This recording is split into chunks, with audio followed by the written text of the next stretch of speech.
If visiting an ice cave in southern Iceland wasn't exciting enough, the journey to get there was just as spectacular. We drove over this crazy terrain on a 4x4, but when we stopped, we had to hike in even further, and it was like walking on an alien world.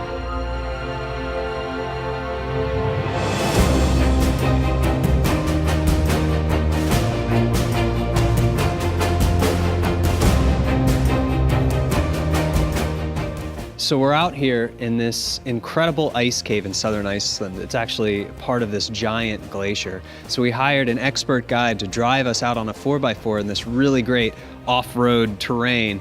We got up to the area and still had to hike about 15 minutes in till we came to this beautiful mouth of this cave. And this cave is amazing.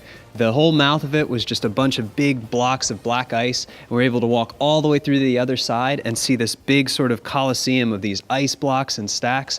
And our guide helped us determine where we can go and where we can't go. So we had all this time to explore this whole area and get an idea what kind of shot we want. Walking through this cave, the first thing I noticed is the top. These beautiful patterns are being lit by the light coming inside of the mouth of the cave. So very quickly I realized that I can position myself about halfway in the cave, looking back towards the cave mouth, and I can take advantage of all this light and these beautiful patterns, creating these natural leading lines into the frame. So once I got my camera set up, rather than messing with specific exposures, I enabled my auto exposure bracketing and set it to 7 frames. That way I can cover the little bit of the light coming in the cave, and I can also get these dark shadows around that, so that in post-processing using raw processing, I can pick which frame I want to work with to be able to accentuate the shadows and the highlights and have it perfectly balanced. So most often when I'm doing auto exposure bracketing, I'm using 3 or 5 exposures. This time I'm using 7 because I have to capture the entire range of light. I have really sharp highlights towards the mouth of the cave, and I have really dark shadows here back towards the camera. So using 7 exposures, I'm able to capture everything that I need, and then in post I can determine which one I want to use for my final image. So as I roll through these exposures, starting with the negative ones, you can see that I've exposed just for the mouth of the cave. Now that looks really cool, and as I go through these, you can see now that I've perfectly exposed for the dark elements in the foreground. Now this cave looks really big, which is what I really wanted. I wanted to show the magnitude and the scale of this cavern, but I think it needs one more thing. Sometimes it's hard to tell how big things actually are unless you can give it a sense of scale. And the perfect way to do it in this case is to put a person at the mouth of the cave. So most often, I'm not shooting with a partner, there's nobody else around, so if I want to put somebody in there as a sense of scale, I have to use myself. So this is going to kind of be like the ultimate selfie. I have my clean shots with nobody in them, and now I'm going to do the same thing, but before I shoot, I'm going to set my camera to a 30-second timer, and I'm going to press the trigger, and I'm going to run out there and pose for my camera. So my guide also gave me this really cool ice pick as a prop. I'm going to hold that in the scene as well, and hopefully I'll look more ominous in the mouth of this cave. Okay, so the timer's enabled. I'm just gonna click this and then I'm gonna run out into the frame.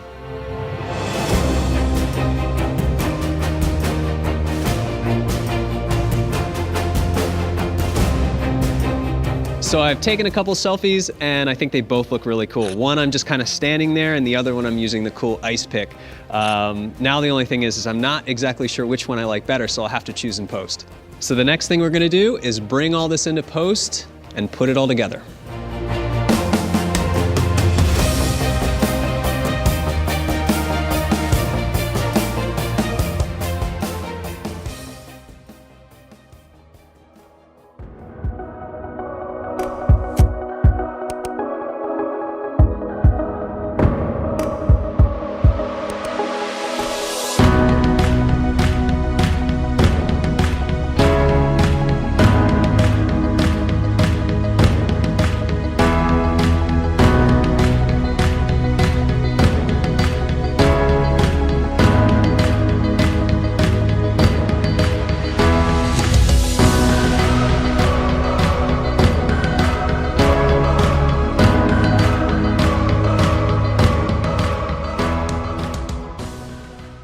All right, welcome back to the studio. Lesson 6 for post-processing. Remember, this is from the ice cave. You should have just watched us shoot in the ice cave. I shot one set of brackets clean, one where I was standing there a little bit ominous, ended up looking a little bit sillier than I wanted it to, and one with an ice pick. So let's take a look at Lightroom together now. You can see that I've actually highlighted the 3 different shots. I decided to bring 4 of the 7 brackets in for you guys to look at because I wanted to cut down the file size for the companion package that we're putting together for you guys. So this first one here is the cave with nobody in it. You can see it looks pretty cool. Actually, for the sense of scale, it with the reflection in the river, all these little details, it does look like a pretty big cave mouth. I don't really have any problems with the sense of scale, but let's see what happens if we add the human element. So there I am, there's the human element where I'm standing a little of what I thought was an ominous look. Patrick says I look like the Stay Puft Marshmallow Man, just a black jacket version of that one. Let's see what the ice pick one looks like. That's a little bit better, and it's rendering now. That looks a little bit better, a little bit more ominous. So I'm gonna rule out the one where I'm just standing, and let's go ahead and take a look at a side-by-side from nobody to the standing with the ice pick. So the nice thing here is I don't only fill the area here and cause a nice sense of scale, but what's really nice here is the way that I did this composition, I tried to center it so I have some nice leading lines going off to the left. I have this black line going to the off center and some more white off to the right side on the top. The top looks awesome. The bottom have this river of water because this is starting to melt late or early in the season. It's just these caves are always changing, so some of them are always melting. Gave me the opportunity to have these really nice reflections, and then by standing in it, I actually have my reflection there as well. So there's no question what size this cave is, there's no question about anything. So in this case, I think I'm definitely gonna go with the ice pick stance. So since I have selected this one, let's just take a look at the 4 exposure brackets that I've included in here. Take a look at the histogram, make sure to keep track of that here on the right. As I roll through them, you can see that this is severely underexposed, but I have some of the details in the cave mouth. But as I start to come up here, you can see that the background, these highlights, start to become overexposed. So if I hit the J key again, we can see where the highlights are starting to be overexposed in those red pieces. Now here's what's really interesting. Right now, I can see that this is the only area that it's saying is overexposed, but you can see here, this is way too hot. It's hot because all of the surrounding pixels, not just the extreme highlights, are also turning white, and that's causing this whole thing to be hot. Even though the histogram says that it's right, if I turn the J key, nothing's actually clipped. Visually, this looks wrong to me. This looks a little bit better. In fact, this one looks really good. And then this one here, you can see that it's a little bit dark, but I have more definition in the foreground. Also pay attention to the reflections here. I want to retain as many of these reflections as possible. So I have a choice. I can either use this one here and roll back the highlights a little bit to maintain some of the highlights in the water, or I can use this exposure here and boost the shadows instead. Well, let me try the simplest one here, is to maybe be able to pull the highlights down and maintain the shadows the way they are. So with this one selected, let's pull down the highlights a little bit, and let's see if I can get that water back. And in this case, it looks like I can actually get the water back pretty well. And I'm going to bring the shadows up just a little bit more, just to compensate, just so I can get more tonality to play with later inside of Photoshop. I want to make sure that none of my blacks are clipped, and I want to give myself a nice palette to work with. We'll just check this one again, make sure that I have all the highlights here. We check this one, and honestly, I think it looks pretty good. So at this point, again, I've already neutralized the distortion, gotten rid of chromatic aberration, and also that pesky sharpening that Lightroom has built in. So now, just like usual, we've taken these steps inside of Lightroom. Let's bring it into Photoshop and take it even further. So I'm going to right-click, export, export with previous, which you guys should be pretty used to by now. There we go. That looks pretty cool. So the first thing I want to do is, since I've balanced this, and remember, pull the highlights back, push the shadows up, bring it into more of a mid-tone centric, bland image. I'm going to add some contrast back with my favorite plugin, Color Effects Pro Contrast. This is going to be a little bit simpler than usual. I'm not going to do a lot, just some dynamic contrast to pull the foreground colors up, some correct contrast, just so I can get those highlights back to something that I liked before without clipping them, being very careful on the right here. If I do clip the highlights a little bit, but I want to keep the blacks intense, I can always just compensate by moving the highlights over. This will actually clamp the area on the histogram that this whole effect will apply into, but I'm just going to be really careful. Now here's something interesting, because this is by nature very monochromatic. It's not black and white, basically has some gray hues, it has some blue hues, and really that's all there is to it. So we're not trying to create a lot of different colors here. So if I do a correct color cast, in this case, it's going to think it should be warmer, and it's probably going to desaturate the whole thing, which is wrong. We really want all that really nice blue ice, so I'm going to leave it as is. So a little bit of dynamic contrast, a little bit of correction here just to pop out those details, and I think that looks pretty good. That's going to give me a good basis to start with. Something else that I might want to do is just add the filter. I might want to add a little bit more kick to this image with tonal contrast. And again, tonal contrast can replace anything that you would want something to have more of a dynamic look or an HDR look or anything where you just want more kick to the image. I try to call it punch sometimes, just to punch out those values. So let's crank the midtones just a little bit, the shadows just a little bit, and also the saturation just a little tiny bit. And this is just going to create this to be a little bit more detailed, a little bit more dramatic. So it fills in some of that contrast that I lost by doing the raw adjustment. I'm going to say OK. The result from Color Efex Pro looks pretty good. Let's just do a before and after. Again, if you don't like the way this looks or you think it went a little bit too far, in this case I do as well, I'm just going to duplicate the background layer and I'm going to change the opacity so I can roll back the intensity of the effect just a little bit, just a taste.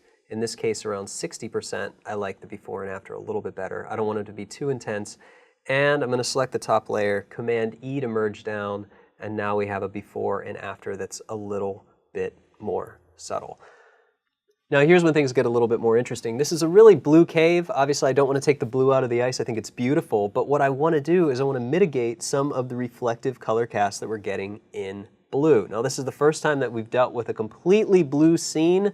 We have dealt with some black and white stuff where we don't really have to worry about color cast too much. But here, what I'd really like to do, what I'd really like to achieve for this image is to have all of these different shades of blue and white, but I'd also like to accentuate the fact that there's some black ice. Actually, this is ice with dirt in it, and everything in this cave, it's actually lit from above. The sun is actually causing all this light to come through the cave and all these different cellular patterns. But you can see I have blue, white, dark blue, and black. So what I'm going to do is I'm going to create a few adjustment layers that are going to take some of the blue out of this dirt in the foreground to create more separation. So I'm going to do something a little bit different than I've done before with adjustment layers. I'm going to create a couple adjustment layers inside of a folder, and I'm going to show you why here just in a second. First thing that I want to do is figure out how much blue I want to remove from the foreground. So I'm going to create an adjustment layer, and I'm going to create a hue saturation adjustment layer. As I said, this is mostly all blue, so I don't really have to change it away from the master settings because I don't have too much red and yellow in the scene. But just to keep things consistent, we're going to be doing a lot of this later. I'm going to set it to blues and make sure that I'm only editing the blues. And all I'm doing here is sliding this little icon here. Basically, this just clamps or selects the area that I want to manipulate. So with the blues selected, again, most of the image is blue. If I change the lightness, you can see that I can darken that blue color, or I can brighten that blue color. I can also change the saturation, so I can desaturate the entire cave and all of the blues. Basically, what I want you to pay attention to are these rocks. These rocks are not blue. They're not ice. They should have a little bit of a blue cast, but not a total blue cast. So if I start to take the saturation down a little bit, you can see that I can remove some of the blue. If I start to take the lightness down a little bit, you can see that I can remove even more of that blue. And it creates something a little bit more separate. Right now, it's a global thing is happening. It's taking all the blues down. So what I want to do is I want to create one more layer first. So I'm only focusing on this. I don't care about the ice right now. I also want to create more contrast. So I'm going to say brightness and contrast. And I'm going to make this really contrasty in the foreground, these darks here. Really, this area here I want to be extremely contrasty and darker and less saturated. So now I have two adjustment layers. And what I haven't done before, I'm going to select both of these adjustment layers. I'm going to take them to a folder, and I'm going to create a mask on the folder. So now instead of just drawing on the mask for these adjustment layers, I can create a mask for the folder, and I can control both those adjustment layers with that same mask. So I'm going to go ahead and create a mask here. And I'm not going to do that actually. You guys remember I can hold Alt, click, and I'm going to create a black mask. So now what I can do is I can zoom in a little bit, grab the brush, again, just like I do with everything here, about 20%, and I'm just going to start to paint this in here. So I want to go ahead and paint that effect of desaturation into this area. And you can see as I start to paint, it starts to remove a lot of that saturation. I'm going to be really careful around here. I don't want to remove the saturation in the water. I only want to remove the saturation in the dirt. So I can even zoom in a little bit more around this guy holding the ice pick. I have no idea who that is, but he was conveniently placed for us. And I can just start to remove that blue. So again, I'm not trying to remove it all, and you can put the quick mask on with the backslash key. Helps a little bit just in case you miss spots. I'm pretty bad about missing spots, but it also makes it hard to see exactly what you're painting over sometimes. So it's good to do a combination of both, turning the quick mask on and off, just so we can get some of that. Now, be very careful, as I said, we don't want to remove the blue in the water. That looks really good, so make sure that you don't accidentally brush any of that. We just want to brush in all of this here. I'll just finish it up. Around this edge, I'm going to use a smaller brush, and I'm just going to sort of pull some of this out. I like the blue along the edge of the bank. And again, this is color. It's not as crucial because we're just removing some saturation from the foreground. If I check the quick mask again, you can see that I've forgotten this whole area because I was focusing on other spots. And that actually looks pretty good so far. I like it. I like it. Now we're starting to get somewhere. So we have created some color separation and some individual tonality for the cave. There's really not a whole lot we can do to this except for give it its own personality and just separate those colors. The camera picks up a lot of the color, but it also picks up color cast quite often. So this is a way to just mitigate some of that color cast and give yourself something where it was total blue before. Now we have blue and we have shades of blue mixed. And at this point, with this mask enabled, I can go back into the brightness and contrast, and I can even turn the contrast up even more. So it's even a little bit more dark. I can pull the brightness down if I want to a little bit. And by pulling the brightness down, now I can take the attention away from this floor and up into the ceiling. Same thing with the hue saturation. I can decide by going back to the blues that I selected. In this case, it said cyans 2. I can change the lightness down or bring it up. Actually, I like it down. It's darker, and the saturation down. So now I have a dark foreground. So that's step one with the color separation. Next thing I might want to do is add some of that into the ceiling. So I'm going to do the same thing with the same mask, and I'm going to pull some of the saturation out of this area here, and I'm going to do that with a really light brush.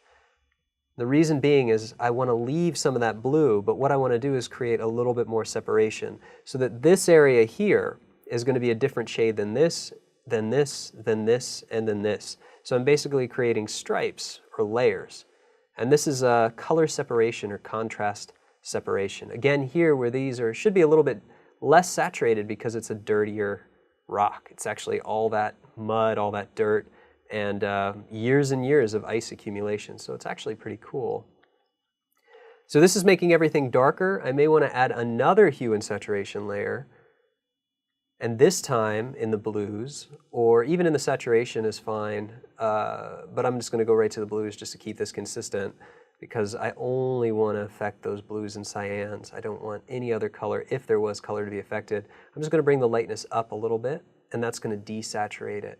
So just similar to what I did before, I'm actually going to remove the saturation inside of just these areas here. So again, very light brush. Very soft brush. What I'm going to do is start to separate some of these blues as well. So now this will become less saturated version of the blue around here and maybe even around here. And I can follow some of these patterns, these natural patterns in the ice here, and I can actually create all of these cell patterns. This is a very common thing to do. It's just like dodging and burning, but we're dodging and burning using saturation. So saturation is becoming our tool to create color separation, and that's very, very powerful. So we can have a lot of fun here just doing some different things here. And if I turn this on and off, it may be subtle, but you can see the difference. This is now looking like a monochromatic image, but just with a few simple adjustments, I can have it have a little bit more personality. The next step might be adding a dodge and burn layer so that just like I was controlling the saturation in areas, now I can change the lights and darks. Let's create a new dodge and burn layer by alt-clicking. I'm going to name it dodge and burn. I like being organized. You should always try to be organized yourself. We'll go ahead and fill that So we get the layer, the neutral layer. Now here's where it gets really fun. I love dodging and burning, and this is something that I do throughout each file that I work on that I think needs dodging and burning. It's also something that you don't have to do in any stage really because it's nonlinear. Turn the layer off and you can get rid of it, turn it on, and you can get it back. But here's the chance that I have to actually go in and add more of that separation. So say like these little cells of ice, we'll just call them cells of ice. We can actually make them more pronounced and more unique, which is really nice. Same thing here. Notice how these have really light areas and really dark areas. If I paint black over the dark areas, you can see that that's going to chisel them out. It's going to make them more pronounced. So this is where I can really go in and make my adjustments to make something that's a little bit more unique. By actually just popping out some of these light and dark details, gives it more dimension and actually gives it more separation. So each of these little pieces ends up looking like its own element. It's really important in photography, especially landscape photography, that you create depth. And depth is created by creating layers. And layers are created by using light or controlling shading. So if you think about this as actually a 3D object that I've captured in 2D space, by amplifying the highlights and working on the midtones around the shadow areas, I can actually make this look more three-dimensional. So it's almost like adding selective contrast. So really, I'm not changing reality, I'm just modifying the shading a little bit that I could have controlled probably very carefully if I had different lighting in the cave, if I would have just done stuff in camera. It's really not a far-fetch from something that I could do naturally too. This is just easier to do it in Photoshop in a non-destructive manner. And it gives me the ability too, like here, see the highlights that I'm getting from the roof of the cave? Very beautiful, but I can also pull these highlights up more here. So I can say, well, I want that to be really, really noticeable in the water. If I take it too far, I can just tone it back a little bit, but I can really pull these highlights up so that the eye leads right into this strange guy standing there. So this is just scratching the surface of the effect that I'm doing with the dodging and burning. I can do this for hours, and I have on some scenes in the past, just to get it all right, just to get it completely the way that I want it. And it's almost like an airbrush artist would work, creating these little patterns and making things look really nice and tonally 3D. But something else that I can do is, now think about this as all ice, right? So it should look a little bit more crystallized. But we've used a high pass filter in the past, pretty much in every file, but I'm going to show you guys how to take it a little bit further. So creating a high pass filter, we're going to create a duplicate here, duplicate of the background, and I'm going to say filter, other, high pass. For the landscapes, we've been using 3 pixels. I said 3 to 5 is fine, but for something like this, if I say 5 is going to be really dramatic. If I go even further to 5 or 6, it's going to be extremely dramatic. So the first thing I'm going to do is turn this on, set it to overlay, and now I want you guys to really notice this does destructive things to landscapes because it actually creates an effect that looks like things are crystallized. But since this is ice, it kind of looks cool if you do crystallize it. So take a look at the before and after here. This is without the sharpening applied. This is with the sharpening applied. And you can see if I zoom in really, really close here to this detail up in the corner, look how it was, and now look how it's popping all these little details out and making it look just a little bit more crystallized and different things like that. Unfortunately, this also causes issues around people. Now I'm getting a little bit of halo around the legs here and things like that. So if I turn this off, you can see that it looks a little bit better. So I don't want this effect everywhere, and this is really easy to get rid of it on the background just by adding a mask and brushing. And I'll just go ahead and say black at 100% opacity, and I'll just brush out the background. Now, as a general rule, what I like to do is create eye flow. Eye flow with composition, leading lines, all the stuff we talk about in camera, color, everything goes involved into it, but sharpness does too. So really, the sharpness starts to fade, so people notice all these cellular patterns, which is what I really want. This part of the cave is the most interesting thing. The element in the background is just a nice touch. So by ramping the sharpening down towards the center, we can really isolate what the eye sees and where it's drawn towards. So it can be really powerful in a lot of situations. And in here, having really sharp ice just looks awesome, in my opinion. with all of this in place, with the sharpening, with the color separation, I could go into the dodge and burn. As I said, I can spend hours on dodging and burning, and that's really going to be up to you how much you want to take it. For my portfolio version of this shot, it's definitely going to be even more subtle nuances. I'm going to make sure that they all look different, and cellular patterns, little textures and details all pop.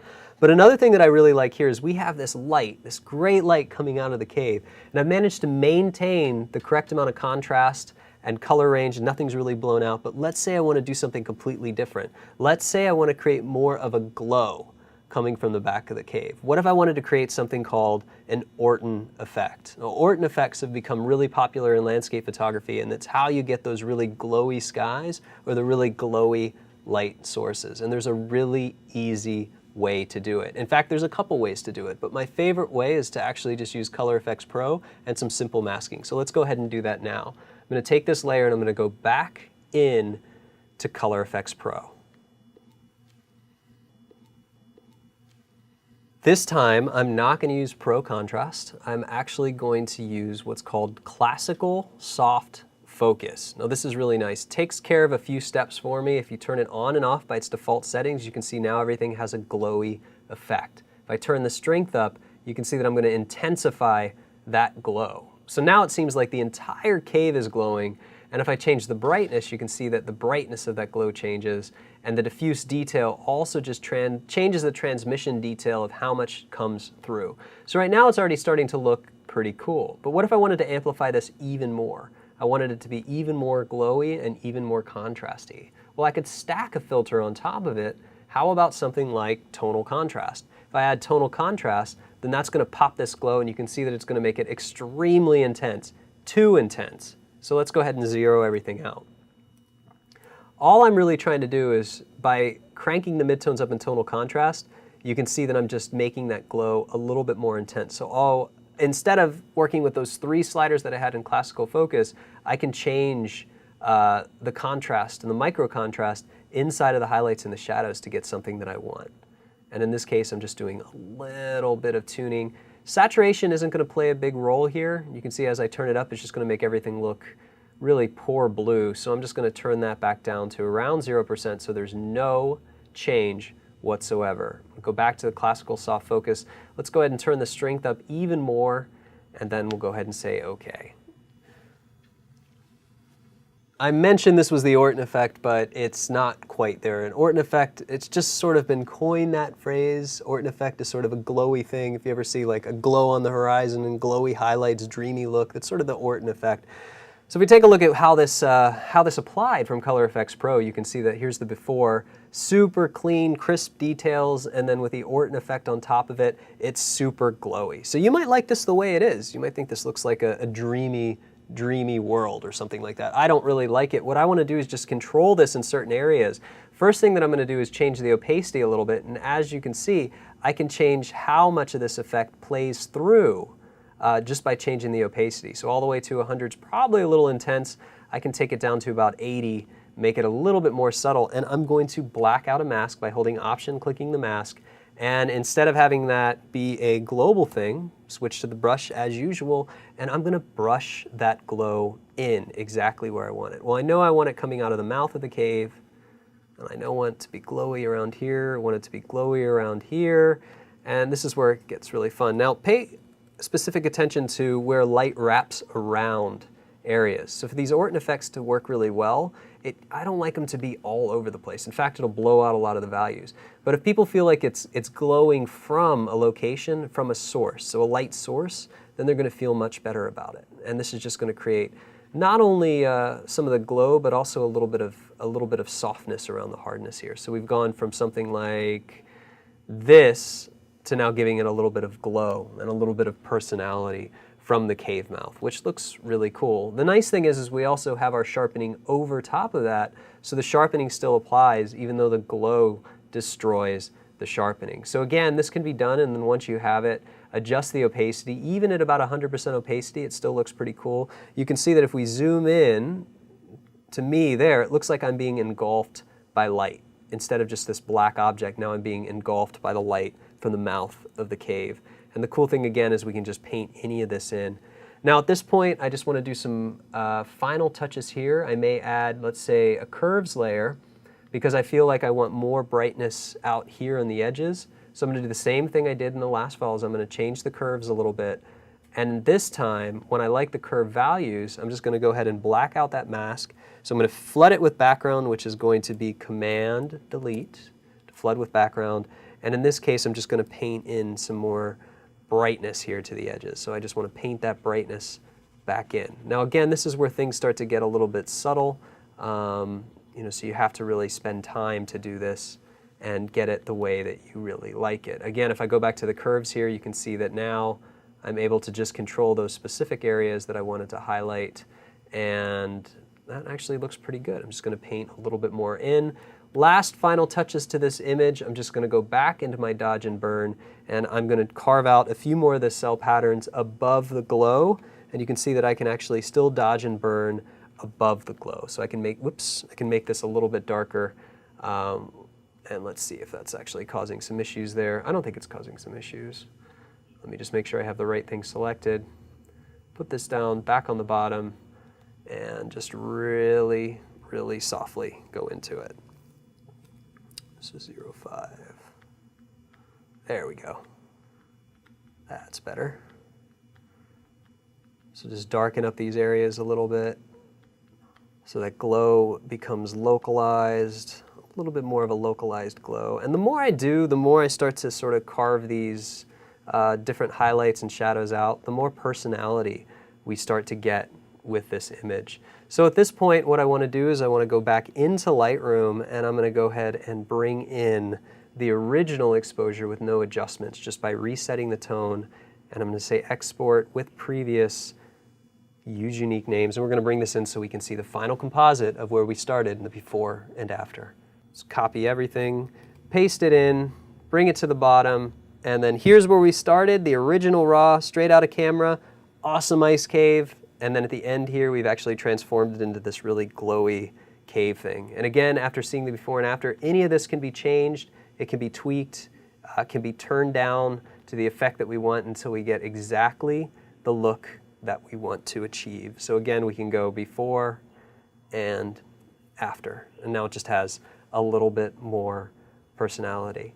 So in this case, there wasn't a lot of color to work with. I chose to go subtle. I wanted really sharp details. I wanted to chisel out the cell patterns of the ice, and I also wanted to create a nice glowy Orton effect. As you can see, it's really easy to do. Everything's on separate layers above, so it's all controlled with transparency. It's all controlled and masked by the paintbrush, by easy, simple brush strokes that can all be changed and modified. So it's a completely non-destructive workflow. At any stage, we can go in and edit the transparencies of this and create a custom image. So we might like this now, close it, open it up a couple days later when you're committing it to your portfolio, and you may see some things you want to tweak. This workflow allows you to make those tweaks on the fly whenever you need to. So that's it for this lesson. I hope you enjoyed it. I'm going to see you next time. We're going to do something else epic in Iceland.